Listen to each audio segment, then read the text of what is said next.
SMA Negeri 1 Petang yang terletak di bagian utara Kabupaten Badung, tepatnya di Desa Petang, Kecamatan Petang. SMA Negeri 1 Petang dipimpin oleh Bapak Wayan Sutike, SPD, MPD, seorang pemimpin yang visioner, berpengalaman, dan penuh dedikasi dalam bidang pendidikan.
Om Swastiastu.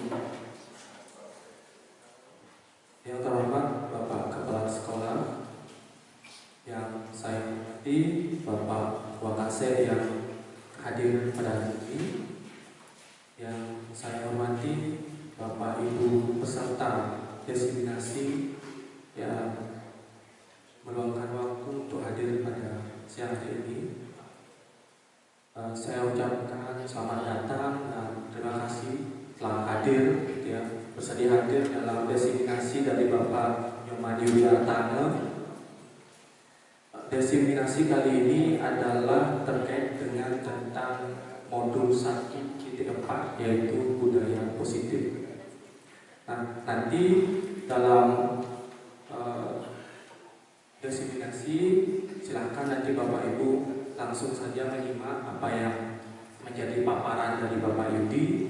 Setelah itu akan ada sesi diskusi atau tanya jawab. Silakan seperti biasa yang akan bertanya angkat tangan dan memperkenalkan diri. Nanti prosesnya seperti itu saja Bapak Ibu, agar semuanya bisa terjadi dengan efektif dan efisien. Tapi sebelumnya saya tadi di-request sama Pak Yudi untuk dibuka dengan pantun dulu ya. Karena katanya saya punya 1001 pantun, tapi kemarin saya tidak gunakan karena sudah digunakan oleh Bapak Agung dan Bapak yang lain. Sekarang saya keluarkan satu saja. Sebentar. Makanlah motif pelangi, minumnya teh tawar hangat. Mari menyimak diseminasi dari Pak Yudi. Semoga semua bermanfaat. Silakan Pak Yudi, dipersilakan.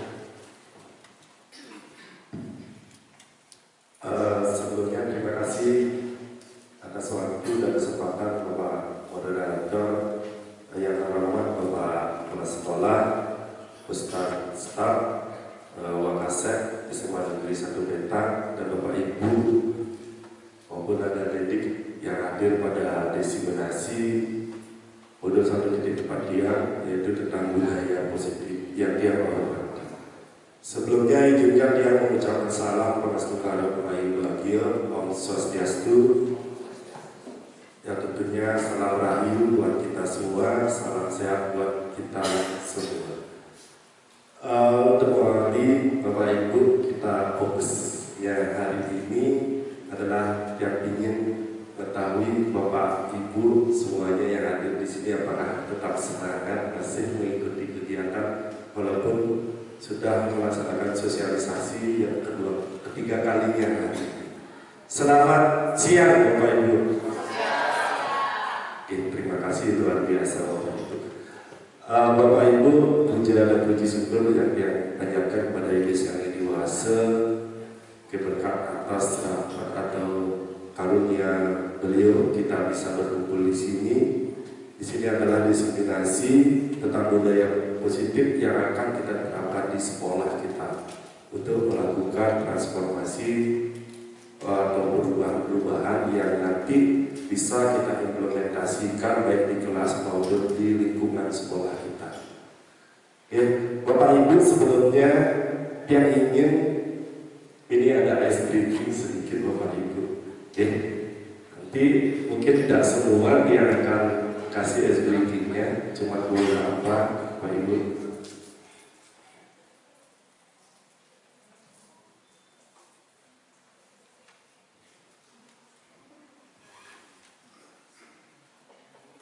Nah, Bapak Ibu, kira drinking di sini adalah melatih kecermatan maupun kefokusan kita sebelum kita akan mengikuti kegiatan Bapak Ibu.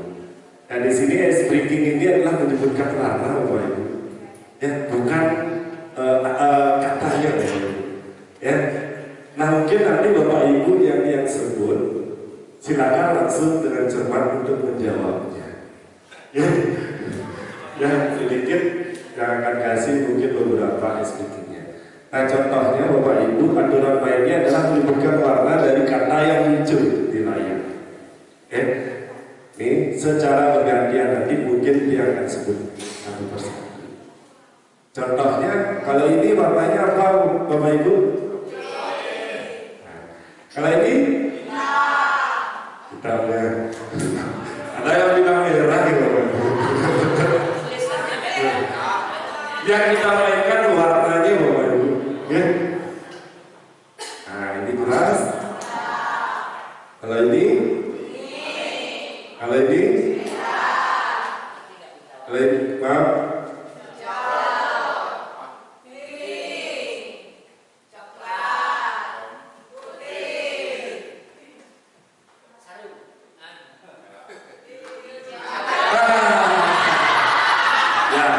Itu contohnya seperti itu Bapak Ibu kan. Nah, sampai di sini kita akan mulai Bapak Ibu permainannya atau ice breaking-nya. Mudah-mudahan yang ada satu mungkin Ibu yang belum tahu namanya. Ibu, Mas, Mas.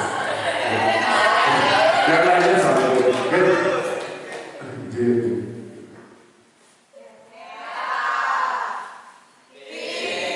Nah, mulai silakan yang pertama sekarang selanjutnya Pak Rai. Halo Pak Rai. Itu benar. Sekarang saya mau Bu Absari. Cepat ya Bu.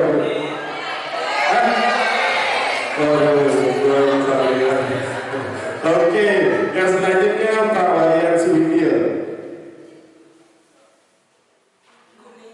Kuning luar biasa. Selanjutnya Pak Wayan Sukarno.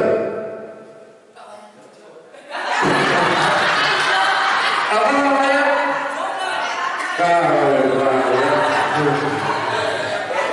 Selanjutnya Bukit Pribadi. Mudah-mudahan kelihatan Bukit biru. Oke, luar biasa. Sekarang Bapak Kepala Sekolah. Yang terakhir, Saras, ikut Saras. Nah, luar biasa, teman-teman Bapak Ibu. Nah, itu salah satu SPG bagaimana kita melatih fokus kita untuk mengikuti kegiatan Bapak Ibu.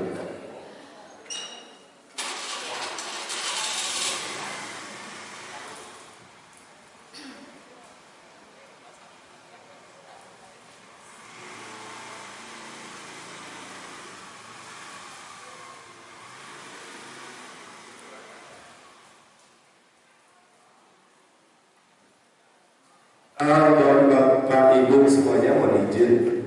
Ini jadi judulnya adalah definisi diseminasi modul 1.4 budaya positif dari dia yang mewakili di antara SBD calon guru penggerak Angkatan 9 Kabupaten Badung yang di sini mewakili SMA Negeri 1 Petak.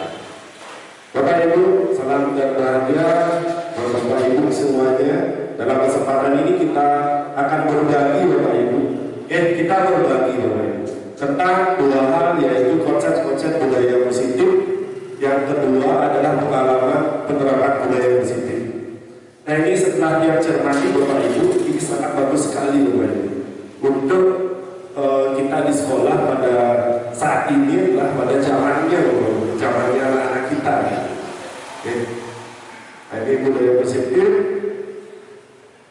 Nah Bapak Ibu, kenapa kita wajib menerapkan budaya positif? Nah, ini budaya positif kan harus kita laksanakan di sekolah, karena di sekolah adalah suatu pembentukan karakter pada anak-anak kita. Nah, ini Bapak Ibu, suatu lingkungan yang aman dan nyaman akan memberikan murid kesempatan dan kebebasan untuk berproses, belajar, membuat kesalahan, belajar lagi, sehingga mampu menerima dan menyerap suatu pembelajaran. Nah, dari kata ini adalah ada kata membuat kesalahan Bapak Ibu. Artinya anak-anak wajar membuat kesalahan, tapi harus diperbaiki melalui proses-prosesnya.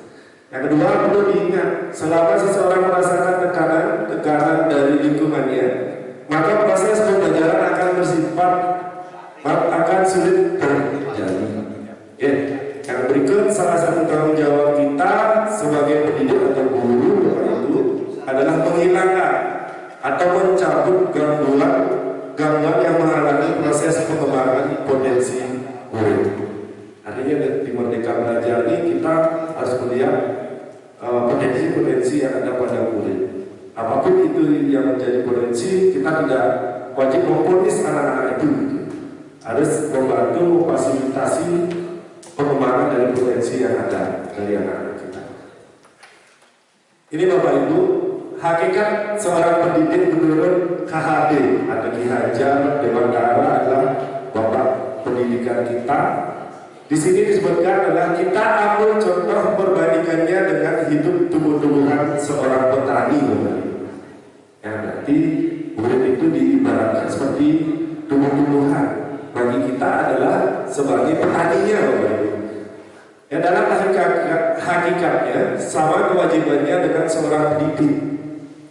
Nah Bapak Ibu, kalau menanam padi, nah misalnya hanya dapat menuntun tumbuhnya padi Bapak Ibu. Ya, kalau Bapak Ibu mau nanti mintanya jagung nggak mungkin Bapak Ibu. Ya, karena yang kita tanam itu adalah padi, gitu Bapak Ibu. Nah, dia dapat memperbaiki kondisi tanah, memelihara tanaman padi, memberi pupuk dan air, membasmi ulat-ulat atau jamur-jamur yang mengganggu hidup tanaman padi dan lain sebagainya. Itu kita di filosofisnya Pak Ki Hajar Dewantara tentang pendidikan itu pada anak-anak kita. Nah,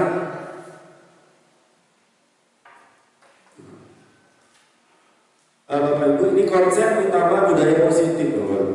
Yang pertama ada perubahan paradigma belajar, ada yang kedua disiplin positif, yang ketiga ada motivasi perilaku manusia, yang keempat kebutuhan dasar manusia, yang kelima posisi kontrol restitusi, yang keenam keyakinan kelas, dan yang terakhir adalah segitiga restitusi. Inilah yang sangat luar biasa Bapak Ibu yang mendapat pengalaman untuk melaksanakan ini. Sangat penting dilaksanakan di sekolah. Nah, ini perubahan paradigma belajar Bapak Ibu. Nah, ini ada sangat memanfaatkan TIK di sini Bapak Ibu. Karena anak-anak sekarang belajar pada zamannya TIK atau teknologi ya Bapak Ibu. Nah Bapak Ibu, apakah Bapak Ibu setuju dengan pernyataan berikut ini? Nah, boleh nanti disampaikan Bapak Ibu. Yang pertama, hukuman dapat mendisiplinkan anak. Nah, menurut Bapak Ketum Karsalan, apa itu setuju, sepakat? Sepakat Bapak Ibu? Nah, karena Pak Ketum setuju dan sepakat sekali. Benar sebenarnya kalau dulu hukuman itu adalah akan mendisiplinkan anak. Benar kan Bapak Ibu ya? Nah, nanti kita akan bahas bedah semuanya di sini Bapak Ibu. Dan yang kedua, pemberian hukuman dengan hal positif seperti membersihkan toilet sekolah dapat meningkatkan disiplin anak. Menurut Bu Ageng Yulia, Bu Nabi, Bu Ageng sangat setuju. Nah, pemberian hukum kepada anak kita membersihkan dirinya, yang sangat setuju. Bapak Ibu yang lainnya setuju? Oke, terima kasih. Dan yang ketiga, memberi penghargaan dapat meningkatkan motivasi belajar anak. Mungkin Pak Made, Bu Nabi, setuju. Bapak yang lainnya? Berarti di sini ada hukuman dan penghargaan, itu dalam kuncinya, Bapak Ibu ya. Kita bedah nanti. Udah, miskonsepsi tentang teori kontrol, Bapak Ibu. Kita di sekolah harus selalu mempunyai teori kontrol bagaimana kita mengontrol baik itu adalah peserta didik kita maupun diri kita sendiri, Bapak Ibu. Yang pertama ada ilusi guru mengontrol murid. Ya, pasti ini kita sering lakukan Bapak Ibu untuk mengontrol murid kita. Yang kedua ada ilusi bahwa semua penguatan positif efektif dan bermanfaat. Kalau sudah kita kuatkan anak-anak kita dengan berbagai pembinaan pendidik pasti. Yang ketiga ilusi bahwa kritik dan membuat rasa bersalah mampu menguatkan karakter. Nah, kuncinya rasa bersalah. Ya, kalau udah anak-anak itu merasa dirinya salah dan mampu meminta maaf, berarti penguatan karakternya bagus Bapak. Kemarin yang sudah ada juga kejadian anak kelas 3 di grup perkataannya tidak enak. Ya sering sudah 3 kali ya saya keluarkan. Akhirnya dia minta maaf, menyampaikan melalui karena dia sudah melakukan restitusi ini, saya tidak marah di grup Bapak, ya, tetapi personal itu yang lebih baik kita lakukan sekarang. Dan yang keempat ilusi bahwa orang dewasa berhak memaksa. Nah, ya itu coba kita akan bedah. Nah ini Bapak Ibu teori kontrol dari Dr. William Glasser. Di sini kita meluruskan beberapa miskonsepsi yang sering terjadi di sekolah kita. Ada tentang makna kontrolnya. Yang pertama ada ilusi guru mengontrol murid. Nah ini pada dasarnya kita tidak dapat memaksa murid untuk berbuat sesuatu. Semua perilaku memiliki tujuan bahkan terhadap perilaku yang tidak sesuai. Nah ini restitusinya adalah bagaimana, kenapa dia melakukan hal yang itu? Kita harus tahu bahwa ya kemarin yang sempat nonton YouTube ada anak sekolah yang terus datang terlambat Bapak Ibu. Setiap dia datang terlambat, dia dipukul tangannya. Anak SD itu di luar negeri. Ternyata setelah kita telusuri, anak itu adalah pengantar ayahnya yang pakai kursi roda, dititipkan di tempat disabilitas. Itu Bapak Ibu. Makanya awalnya kita tidak harus memberikan memponis anak itu kenapa. Harus kita cari. Yang kedua, ilusi bahwa semua penguatan positif, efektif dan bermanfaat. Nah di sini dikatakan murid tersebut menjadi tergantung pada pendapat sang guru untuk berusaha. Nah, ya.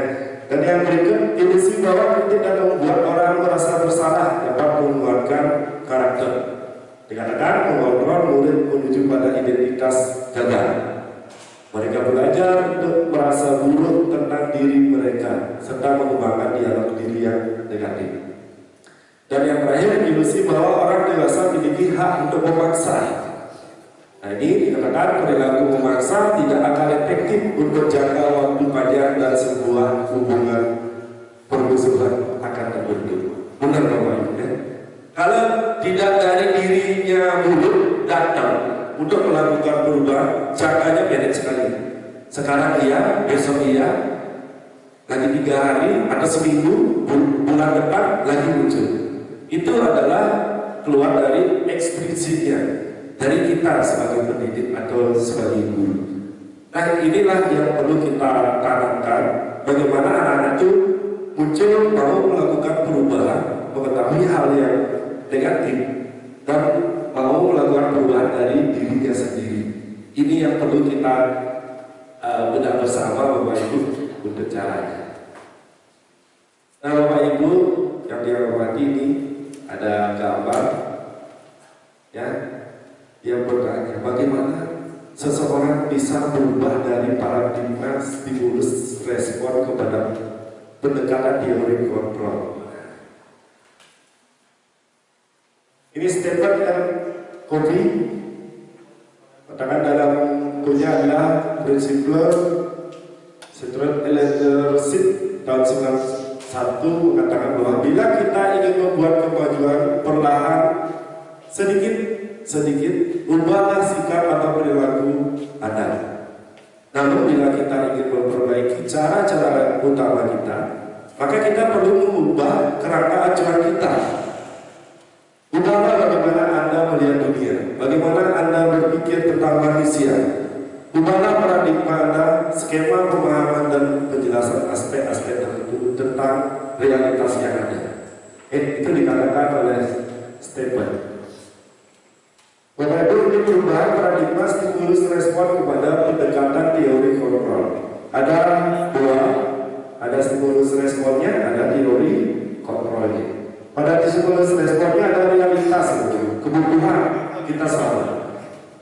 Berarti teori kontrolnya realitas kebutuhan kita berbeda. Bapak Ibu punya kebutuhan A, belum tentu punya kebutuhan A. Kan betul Bapak Ibu ya? Semua orang melihat hal yang sama. Setiap orang memiliki gambaran yang berbeda. Kemudian kita mencoba mengubah orang agar berpandangan sama dengan kita. Kita berusaha memahami pandangan orang lain tentang dunia ini. Dan yang berikut, perilaku buruk dilihat sebagai suatu kesalahan. Teori kontrolnya, semua perilaku memiliki tujuan. Dan mudah-mudahan anak kita semua memiliki tujuan Bapak Ibu. Dan yang berikut, orang lain bisa mengontrol saya.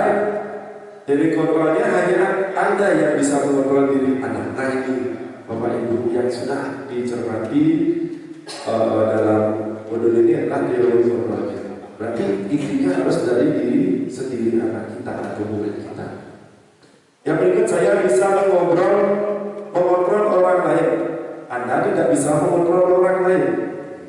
Ya, artinya kita sebagai pendidik harus mampu mengontrol diri. Kadang-kadang kita nggak bisa mengontrol anak-anak kita, kan itu Bapak Ibu. Dan berikut, pemaksaan ada pada saat bujukan gagal. Sering kita sudah memaksa menerapkan aturan, tapi kita masih gagal Bapak Ibu. Ya, teori kontrolnya bagaimana kita kolaborasi dan konsensus menciptakan pilihan-pilihan baru. Nah sekarang lah kita mencoba mendiskusikan Bapak Ibu yang untuk menangani budaya positif yang ada di sekolah kita. Dan yang terakhir, model berpikir yang menang atau kalah. Yang terakhir, teori kontrolnya adalah model berpikir menang dan menang. Yang berikut. Nah, yang berikut kita sudah melakukan kurikulum Merdeka Belajar Bapak Ibu. Ini pelajar Pancasila, ada profil pelajar Pancasila yang sudah Bapak Ibu pahami, cermati dari 6 dimensi yang ada beriman berdakwa kepada Tuhan Yang Maha Esa dan berakhlak mulia, ada kemerdekaan global, ada bergerak kritis, ada gotong royong, mandiri, dan kreatif. Bapak Ibu. Nah, perubahan paradigma belajar Bapak Ibu. Yang pertama itu pembelajaran yang berorientasi pada penguatan kompetensi dan pengembangan karakter yang sesuai dengan nilai-nilai Pancasila. Itu yang utama Bapak Ibu. Makanya dalam dimensi dari program belajar Pancasila yang utama ketuhanan yang beriman dan bertakwa dan berakhlak mulia. Sama Bapak Ibu. Di perubahan paradigma belajar dari Merdeka Belajar ini sama Bapak Ibu. Pendidikan karakter yang diutamakan. Makanya kita tidak ditekankan untuk melihat berhasil baik itu pengetahuan maupun keterampilannya. Itu yang kedua. Dan yang kedua, praktek pembelajarannya yang berpusat pada murid. Ya, makanya ada asesmen diagnostik untuk mengetahui bagaimana keberadaan anak kita tentang budaya, baik kognitif maupun non kognitifnya. Yang mana setiap murid belajar sesuai dengan kebutuhan dan tahap perkembangan anak atau murid itu berdiferensiasi. Ya, seperti kemarin ada sekolah inklusi, ada sekolah yang memiliki kebutuhan khusus, harus menerapkan berdiferensiasi. Gak mungkin kita melakukan perlakuan yang sama, ya. Nah ini pergeseran dari paradigma pendidikan kita, ya. Maka akhirnya nanti dia akan berdiri tegak dan ceria dalam melakukan paradigma atau pergeseran dari paradigma pendidikan yang ada sekarang. Bapak Ibu, ini bagi kita yang utama adalah disiplin positif, Bapak Ibu. Nah, disiplin sebagai bentuk kontrol diri agar dapat mencapai suatu tujuan mulia, itu disiplin, Bapak Ibu. Nah, di sini adalah mengacu pada nilai-nilai kebajikan atau virtues yang universal. Ada beberapa nilai kebajikan yang harus dicapai di sini. Ada kesadaran melakukan sesuatu tanpa sogokan, ancaman, ataupun hukuman, Bapak Ibu. Nah, tadi kata hukuman dan penghargaan, Bapak Ibu. Kalau bentuk disiplin, nanti kita tidak harus memberikan hukuman, Bapak Ibu. Nanti kita beda lagi, Bapak Ibu. Sebagai pendidik, tujuan kita adalah menciptakan anak-anak yang memiliki disiplin diri sehingga mereka bisa berperilaku dengan mengacu nilai-nilai kebajikan universal dan memiliki motivasi intrinsik, bukan ekstrinsik, bukan dari bapak ibu atau bukan dari temannya, bukan dari seluruh warga sekolah kita, tapi dari diri sendiri. Nah, dalam budaya kita, makna kata disiplin dimaknai menjadi sesuatu yang dilakukan seorang pada orang lain untuk mendapatkan kepatuhan. Kita punya aturan di sekolah, anak harus patuh. Kita cenderung menghubungkan kata disiplin dengan ketidaknyamanan. Baik.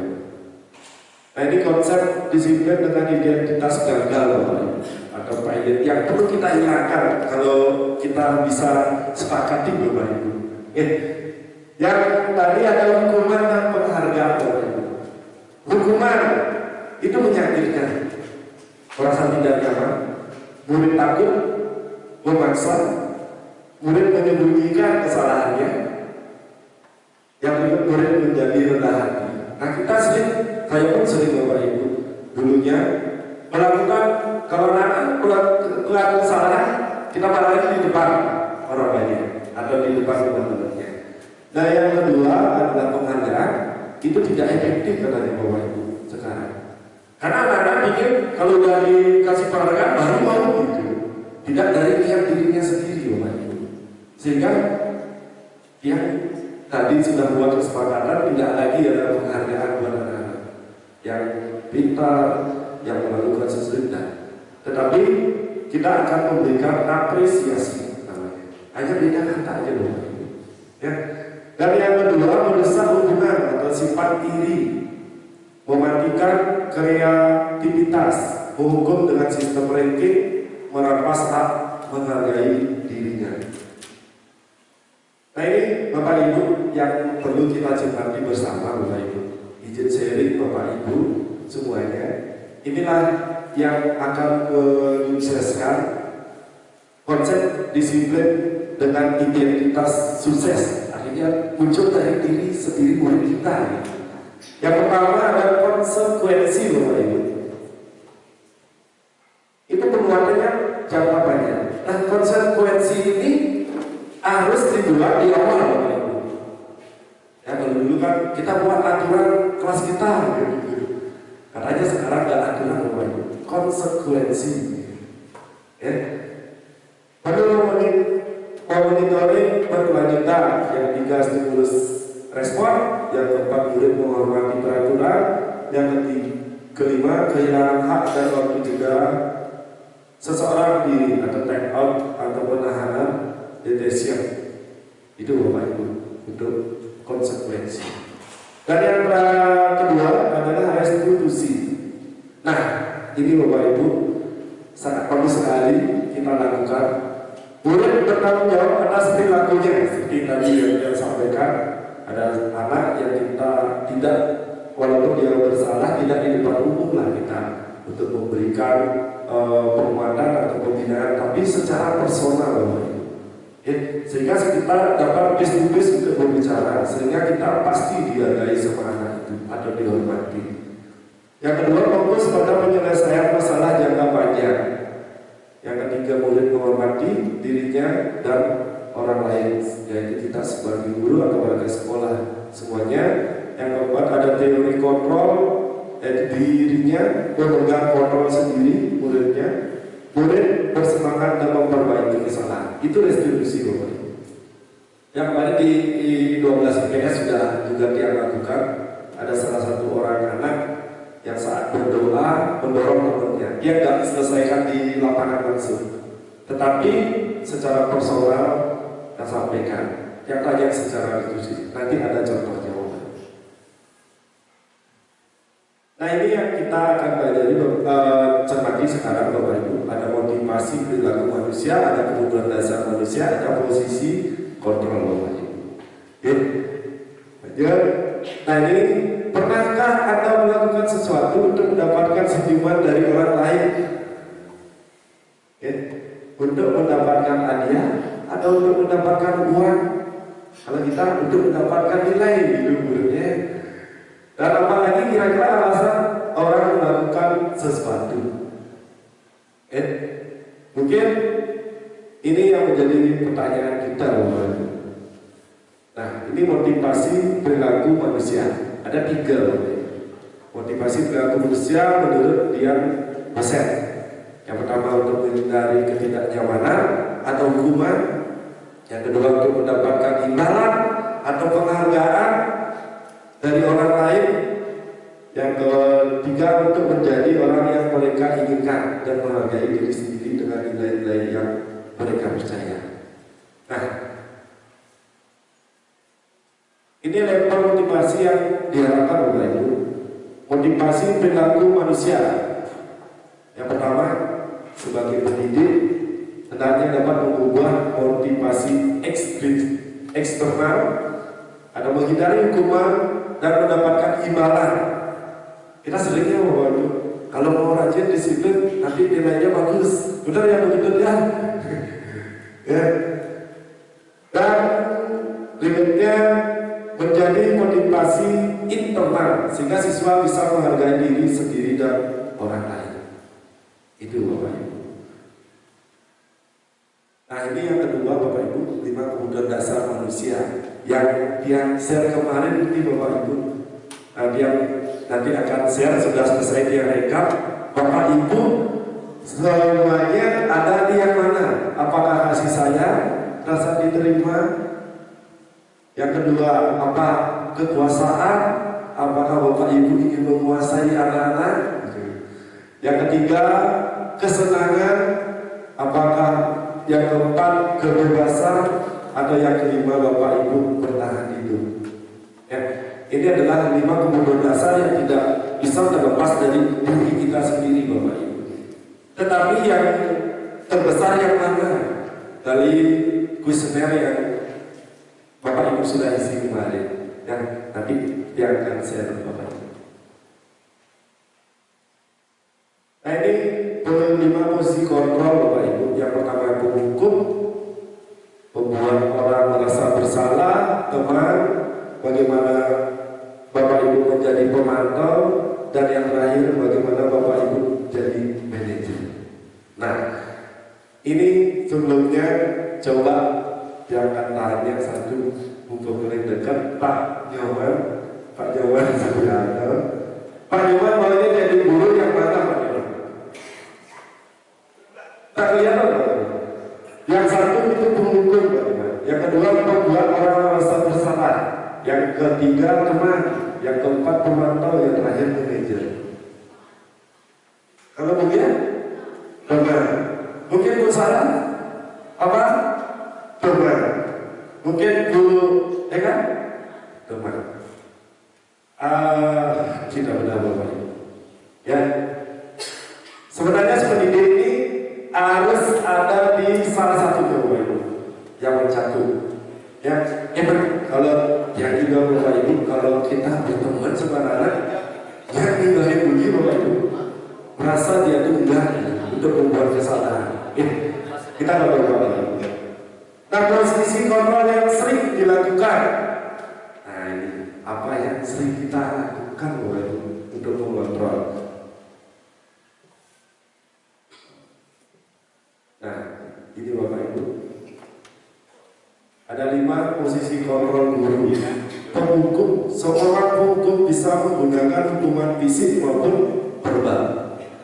Ya, yang kedua, membuat orang merasa bersalah. Pada posisi ini biasanya guru akan bersuara lebih lembut, menanyakan anaknya, ya dia merasa bersalah. Ya, yang ketiga, teman. Nah ini yang banyak pilihannya. Termasuk dia juga sebelum ada di CGP pasti dia pilih teman. Guru pada posisi ini tidak akan menyakiti murid, namun akan tetap berupaya mengontrol murid melalui persuasi. Ya. Dan yang keempat, memonitor atau pemantau. Memonitor berarti mengawasi. Setelah anak-anak melaksanakan atau berperilaku yang negatif, kita mengontrol, membuat surat pernyataan, misalnya yang di BK, Ibu Absari, Bu Eka, maupun di Bu Dewi, ya pasti buat surat pernyataan. Kalau dulu tiap kali dulu sama. Kalau lebih dari 3 kali baru dibawa ke BK. Biasanya wali dulu. Yang kelima, manajer Bapak Ibu.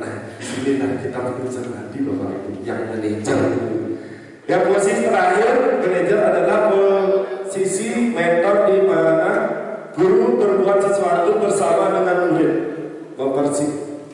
memperlihatkan murid mempertanggungjawabkan perilakunya, mendukung murid agar dapat menemukan solusi atas permasalahan sendiri. Nah, sekarang sudah ada penjelasan, Bapak Ibu pilihnya yang mana, Bapak Ibu?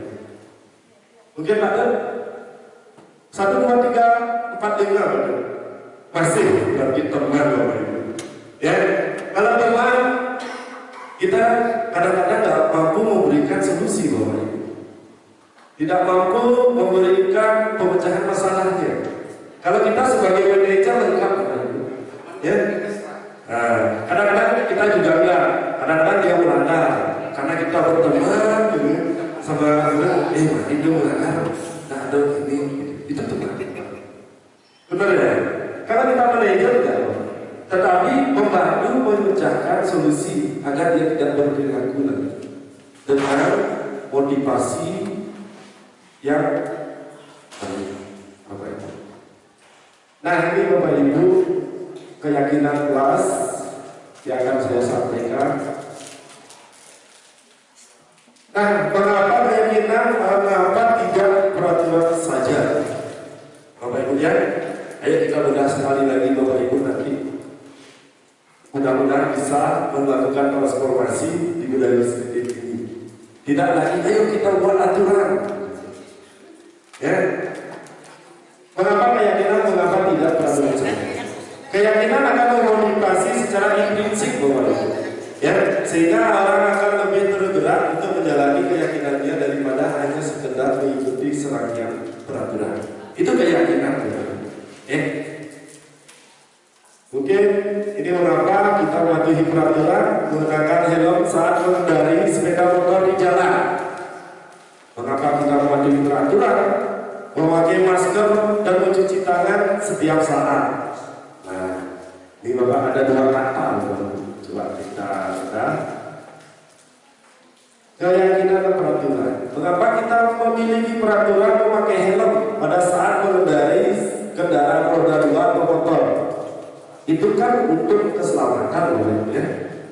Bukan mematuhi aturan, tapi kita punya dari diri kita. Kalau nggak pakai helm nanti jatuh malah pecah. Ya, tapi mudah-mudahan tidak terjadi.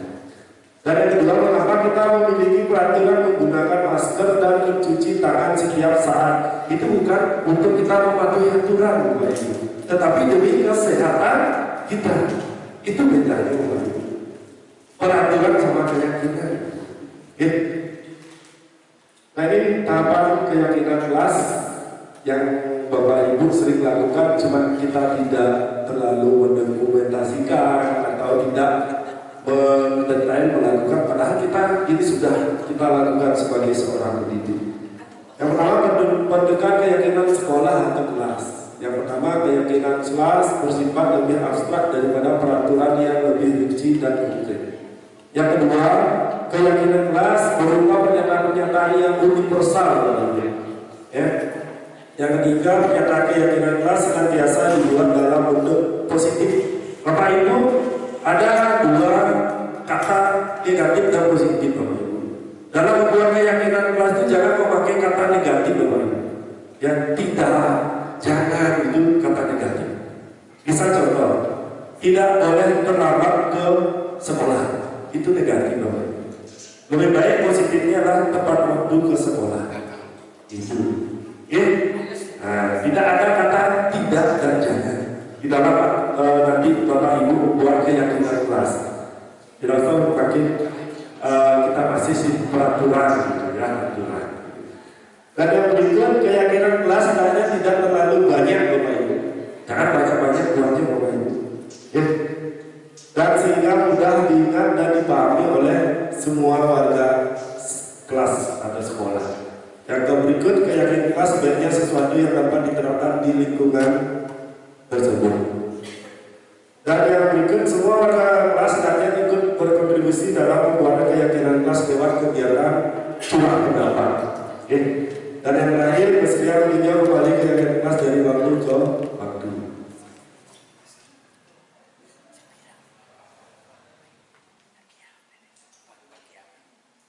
Ini mungkin salah satu contoh Bapak Ibu.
Bapak Ibu, ini salah satu contoh restitusi yang dilakukan seorang guru bersama muridnya.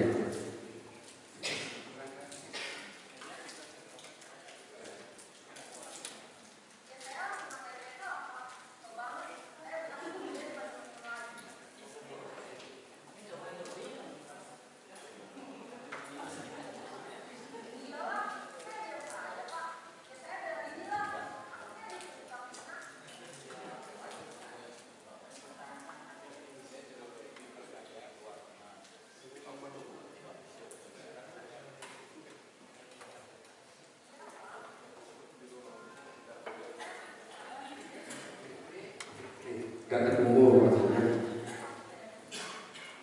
Mudah-mudahan bisa dicermati tulisannya ya Bapak Ibu. Ini salah satu pembinaan yang dilakukan seorang pendidik pada anak didiknya melalui segitiga restitusi. Ya. Di sini intinya anak-anak tidak diponis salah Bapak Ibu, tetapi ditanya apa yang dilakukan benar untuk kita. Ya.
Nah itu Bapak Ibunya satu dengan segitiga retribusi.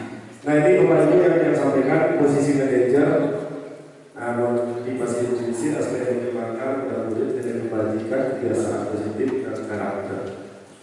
Nah ini segitiganya Bapak Ibu, ada validasi tindakan yang salah, ada menstabilkan identitas dan merayakan keyakinan pada anak. Di sisi menstabilkan identitas Bapak Ibu, berdasarkan prinsip membuat kesalahan adalah bagian dari proses pembelajaran yang berperan menggeser identitas murid dari identitas yang gagal ke identitas yang sukses. Dan yang ketiga, jangan mengkritik murid yang sedang mengalami identitas gagal. Dan di pertanyaannya juga pertanyaan membuat kesalahan sesuatu yang wajar. Nah itu katanya Bapak Ibu, manusia tidak ada yang sempurna. Seperti apa yang disampaikan sendiri oleh pengawas kita tidak bisa memperbaiki masalah ini. Saya tidak menanyakan kesalahannya, tetapi fokus pada memperbaiki masalah yang dihadapi oleh kita. Dan yang terakhir, apakah saat ini kamu telah menjadi orang yang baik untuk diri sendiri? Nah ini Bapak Ibu, dan yang terakhir adalah menanyakan keyakinan. Teori kontrol yang menyatakan bahwa pada dasarnya kita termotivasi secara intrinsik. Saat perilaku telah divalidasi, ada identitasnya telah stabil, maka murid telah siap mengkaitkan keyakinan apa yang sudah kita lakukan atau kita sepakati. Nah juga pertanyaannya sebagai keluarga di kelas apa yang kita yakini. Yang kedua, nilai-nilai apa yang telah kita sepakati. Yang ketiga, seperti apa gambarannya sebuah kelas yang ideal bagi anak-anak. Dan yang kamu ingin menjadi orang seperti apa? Itu Bapak Ibu. Nah ini hal-hal yang perlu diperhatikan dalam segitiga institusi Bapak Ibu. Yang pertama itu adalah mengkaitkan nilai-nilai dan keyakinan kepada anak. Yang kedua, kesediaan. Yang ketiga adalah hari depan. Yang keempat adalah usaha dan terakhir waktu.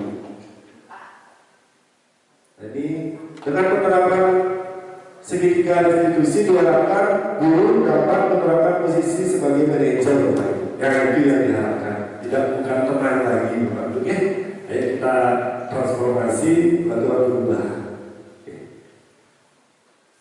Ini penerapannya lebih kuat secara pribadi, membuka wawasan murid semakin percaya diri dan merdeka. Nah ini yang kita lakukan kesepakatan kelasnya kemarin, dan ini di kelas 10.4, 10.5, dan 10.6 Bapak Ibu. Ada kesepakatan kelas yang kita sepakati, ada menjadi keyakinan adalah memperhatikan pelajaran dulu di kelas, menjaga kebersihan, membentuk kelompok diskusi, HP digunakan hanya untuk pembelajaran, SPT di sela-sela pembelajaran. Nah kesepakatannya adalah disiplin, bersih, diskusi interaktif, efektif, menggunakan HP, belajar mendengarkan. Tidak banyak aturannya Bapak Ibu, sehingga mudah dicermati. Nah ini berarti restitusi yang dia lakukan kemarin di dalam pembelajaran tunjukkan di kelas 12 IPS 1 ada seorang yang membuang sampah Bapak Ibu. Botol minuman habis setiap itu dilempar Bapak Ibu, sehingga dia memberikan pembinaan. Nah ini namanya setelah nanti. Nah ini tanggapan siswanya. Dan itu hanya dari modul dari dia atau gambaran dari dia. Mudah-mudahan kita bisa berdiskusi di sini Bapak Ibu untuk menyebabkan menjadi suatu perubahan-perubahan yang bisa kita lakukan sebagai guru maupun pendidik maupun seluruh warga sekolah. Sekian Bapak Ibu, mungkin yang akan kasih Bapak Ibu kalau ada pertanyaan. Mungkin satu atau dua orang saja cukup karena waktu kita. Terima kasih.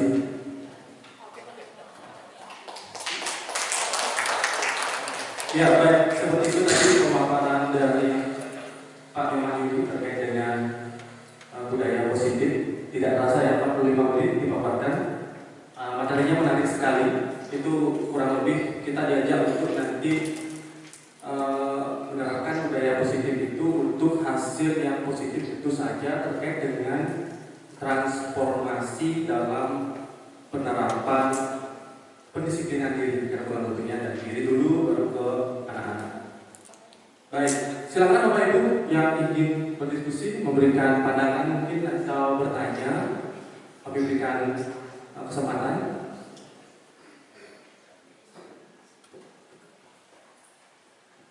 Baik, dari Pak Wayan.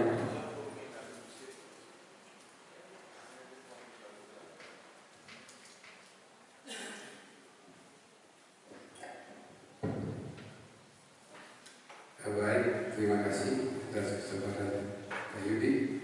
Jadi pemaparannya juga sangat baik. Kemudian materi berkaitan dengan tiga institusi pernah juga Bapak terjadi untuk pelatihan mandiri di daerah. Jadi masih ingat itu. Jadi teman-teman yang mungkin untuk pelatihan di mandiri di BMPTN masih ada mandiri itu. Kemudian yang kedua yang dia menanyakan terkait dengan keyakinan kelas, kesepakatan kelas. Kemarin kita hanya menyatakan membuat kesepakatan kelas. Keyakinan kelas apa berbeda dengan kesepakatan kelas yang seperti yang Pak Yudi sampaikan. Kemudian kalau anak-anak kita didekatkan secara personal, nah itu yang lebih baik mungkin, karena bisa kita menggali dari latar belakang masalah yang dialami oleh siswa. Kadang-kadang ada siswa di luar kendali.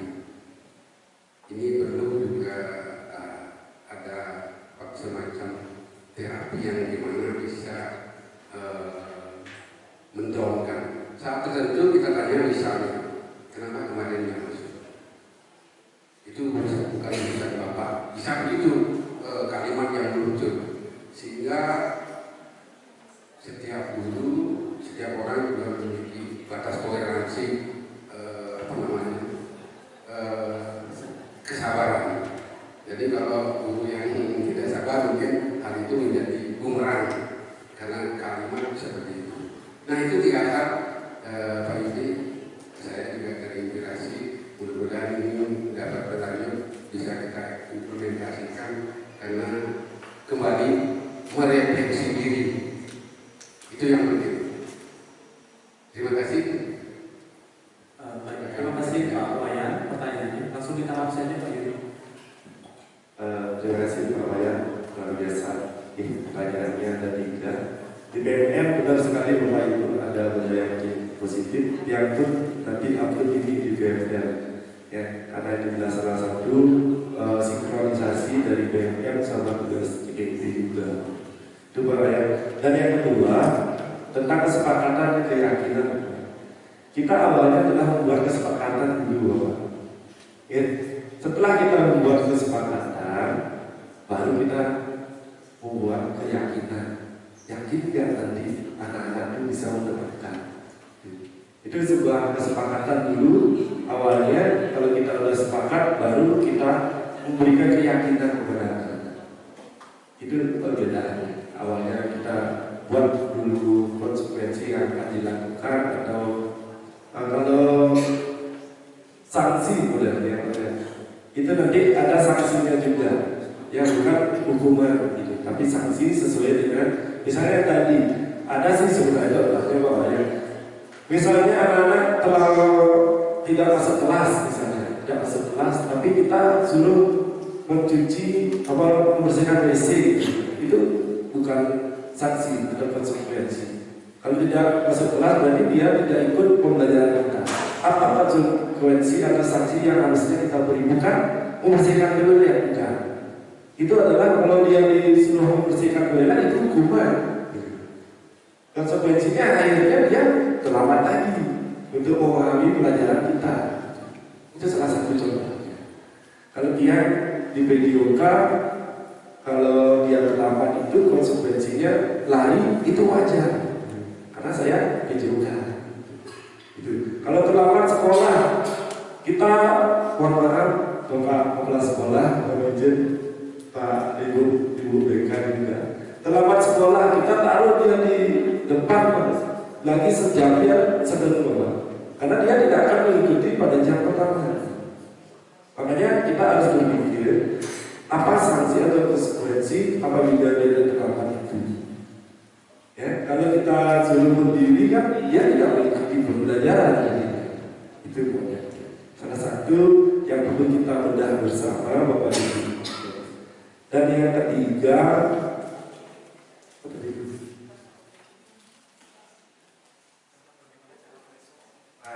ada siswa kita banyak sekali, terus dikasih tahu. Melalui segitiga restitusi ini adalah bagaimana kita mencoba, Pak Wayan dan Bapak Ibu. Ya, siapa tahu mau. Ya, kalau tidak mau sudah disampaikan kemarin di sosialisasi izin Bapak Pelajar sekali yang diikuti oleh juga kemarin. Kita boleh mengembalikan ke orang tua. Itu yang penting data kita ada valid, data kita kuat sesuai dengan apa yang menjadi kesepakatan atau keyakinan dari pihak sekolah melalui pertemuan orang tua. Begitu Pak. Kita intinya mencoba terus. Ya, mungkin dia akan terapkan juga pada anak-anak yang tidak pernah atau tidak memiliki sopan santun Bapak ya. Kemarin sudah dia terapkan satu kepada anak kelas 12 di PS1. Akhirnya mau Bapak. Dia mau minta maaf. Udah itu dengan sopannya lagi berbicara dengan bahasa mati halus Bapak. Ya, itu mungkin. Bapak Yamin, mudah-mudahan apa yang dia sampaikan tidak bisa. Baik, Bapak Wayan, seperti itu tanggapannya. Bapak Ibu sekalian juga, jadi ada poin di sana keyakinan, ya, kesepakatan dan tentu saja segitiga restitusi yang kita gunakan untuk merespon apa yang menjadi permasalahan yang kita hadapi. Silakan, mungkin ada lagi yang mau bertanya. Satu lagi yang lain. Terima kasih. Silakan. Terima kasih Pak Idi, saya sangat terima kasih Pak Idi telah mampu membawa SMA Petang ke Bulu Penggerak sembilan dan Bung Ali Mabu lagi satu, saya terima kasih banyak. Nah ini membawa perubahan informasi yang lumayan di sekolah kita sampai akhirnya disimulasi modul 14 budaya positif sangat luar biasa Pak Yudi. Semoga sukses. Nah mengenai apa yang Pak Yudi sampaikan tadi, paparkan tadi, deskripsikan tadi, panjang lebar sudah saya simak semua. Pada akhirnya inilah belajar merdeka, inilah mengajar merdeka. Tapi kontekstualnya saya belum pas itu. Bagaimana kita di sekolah hari ini?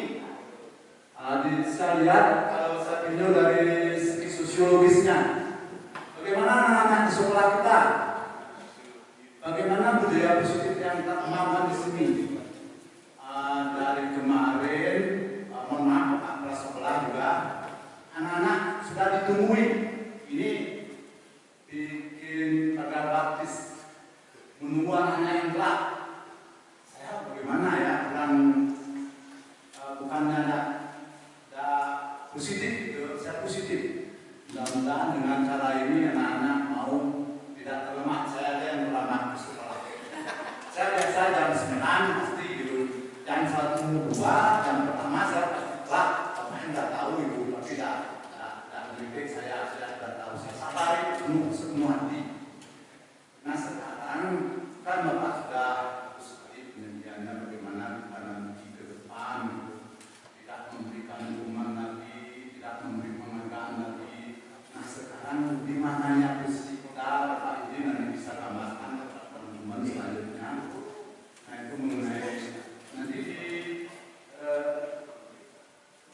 buat baptis menunggu anak telat itu jadi budaya positif apa enggak? Pertanyaan saya menurut Pak Yudi ini, mohon maaf ya Pak Yudi ya. Saya tidak ingin melihat, pokoknya saya sendiri tidak ingin melihat menunggu anak-anak yang telat.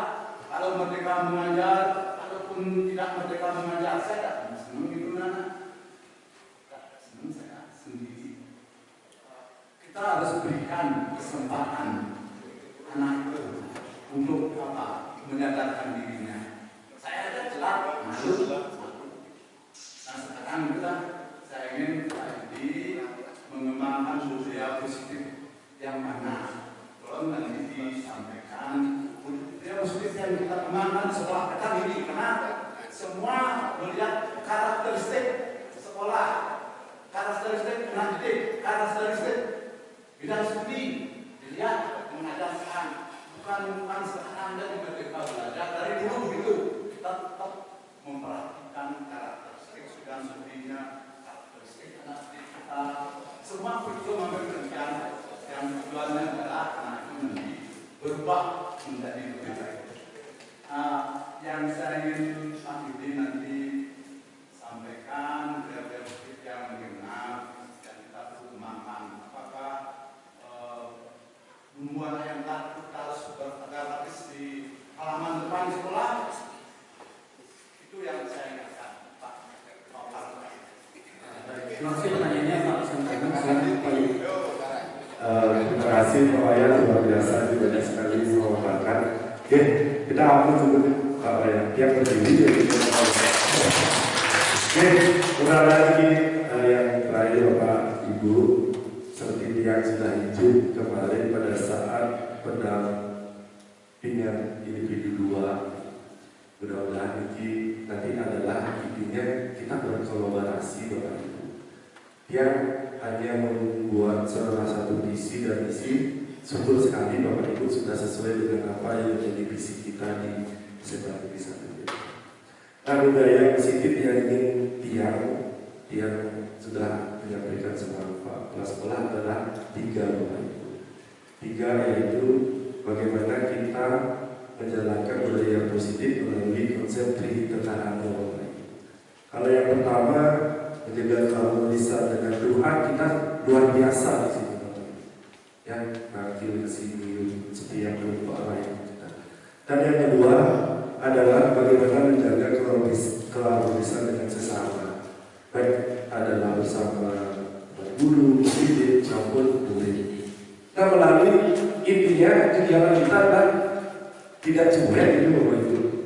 Nanti di depan menjaga itu kita jaga yang pertama, tapi dia cuek, akhirnya kan rugi juga. Artinya ada salam, selamat pagi, Om Swastiastu. Nah, inilah yang perlu kita tanamkan nanti seperti apa yang menjadi targetnya Bapak Kepala Sekolah 5-10 menit sebelum pembelajaran mulai. Ayo kita terus ingatkan itu. Baik, mungkin itu yang kedua adalah bagaimana kalau bisa menjaga lingkungan. Nanti kita selalu menyarankan kalau habis makan Bapak Ibu, habis makan kalau bisa ditaruh di tempat sampah. Nanti juga kalau diizinkan 5 menit terakhir, jam terakhir yang mengajar, Bapak Ibu mengajak anak itu bersih-bersih di kelas. Sehingga besoknya pada saat masuk kelas sudah bersih, otomatis dikira bersih. Itu filosofinya saja Bapak Ibu. Kalau bisa diterapkan luar biasa Bapak Ibu. Nah, itu 3 hal Pak Wayan yang ingin dia koordinasikan sama Bapak Kepala Sekolah. Mohon maaf seperti apa yang disampaikan Pak Wayan, sejujurnya dulu dia ingat kalau kita di akademik sangat sulit sekali untuk bersaing dengan yang lainnya. Benar kan Bapak Ibu ya? Karena apa? Ya mungkin kita karakteristiknya sudah itu memang kebutuhan dari anak-anak kita. Kalau udah yang ingin kebutuhannya akan mengajukan, otomatis dia akan bersaing. Kalau kebutuhan yatim, dia akan menjadi petani, dia akan berusaha berternak, ya kita sulit. Tapi yang ingin kita terapkan di sini budayanya adalah kalau ada tamu, anak-anak semua petak, guru semua petak, jadi sudah ternyata Allah baru datang sudah pasti selamat pagi. Itulah yang ingin kita munculkan di sini. Ya, itu sedikit pertanyaannya. Nah, kalau untuk yang menjaga di sana sebenarnya bagus ya. Tetapi ada konteksnya. Kita menjaga artinya kita memperhatikan anak-anak yang terlambat tetap dicatat anak-anak yang terlambat itu, tapi kita tidak akan memberikan hukuman. Tetapi nanti sanksi atau konsekuensinya adalah kita secara personal. Kalau lebih 3 kali biasanya kita panggil. Dia punya anak Desta namanya di sekolah. Sekarang baru di kelas 1. Kenapa? Desta, saya mau visit ke rumah kamu. Pak, Dionas tolong visit Pak Dionas. Nah, itu mau di kelas 1. Nah, seperti itulah persoalan kita untuk mendapat. Itu Bapak ya. Terima kasih. Ya, berikan tepuk tangan dulu Pak Yudi.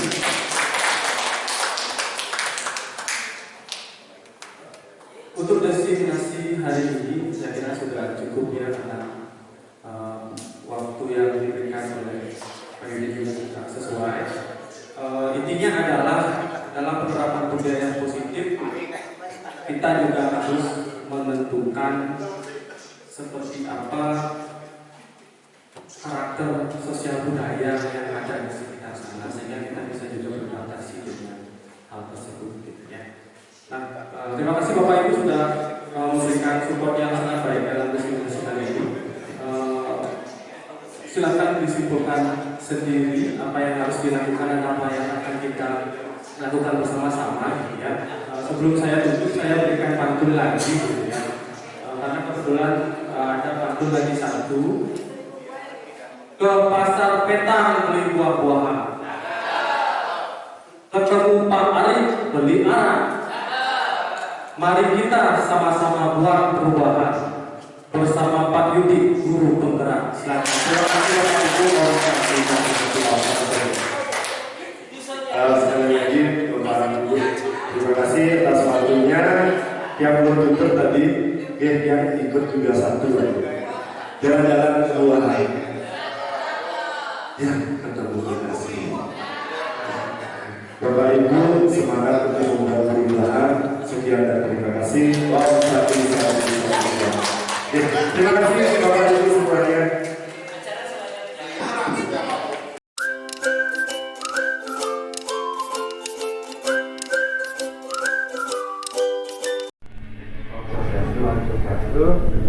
Izin Bapak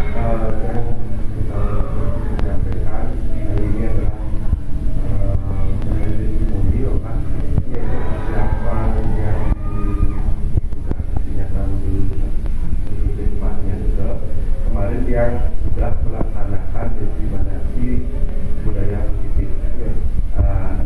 Yang pertama itu bagaimana tanggapan Bapak maupun Bapak Batik yang bisa Bapak berikan terhadap diskriminasi yang dirancang di sekolah. Tanggapan Pak itu cukup baik. Mari kita kembangkan budaya-budaya positif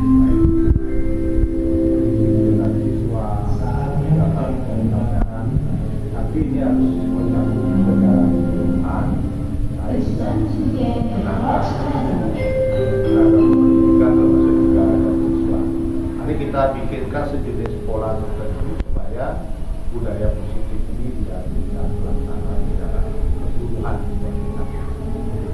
Nanti sebagai umpan baliknya, nanti seperti coba pikirkan kira-kira untuk menumbuhkan budaya positif yang lebih baik di sekolah ini hal-hal apa yang bisa kita kembangkan, termasuk dari mungkin merevisi dari kajian dan belajar supaya nanti bisa ditambahkan tentang hal-hal yang lebih bisa mengenal lah untuk meningkatkan kedisiplinan termasuk juga kepribadian, termasuk juga tata krama siswa yang sementara ini masih belum maksimal.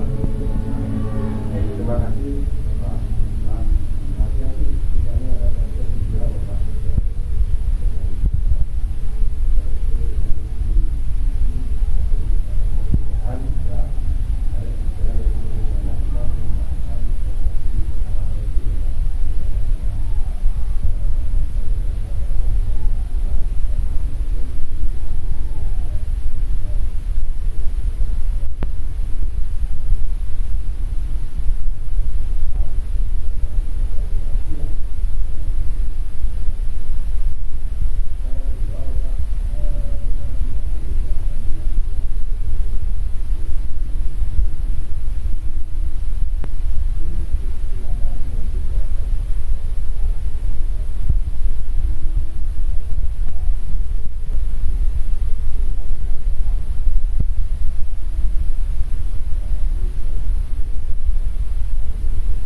Bahasa Indonesia di SMAN 1 Petang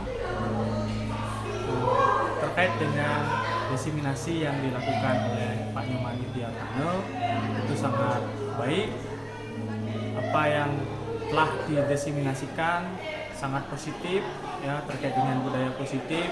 Harapannya hal tersebut tidak hanya muncul pada teori-teori saja, tetapi bisa diterapkan di SMA 1 Petang dengan tujuan tentu saja menjadikan SMA 1 Petang lebih baik lagi dengan budaya positif tersebut. Terima kasih.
Satu Petang.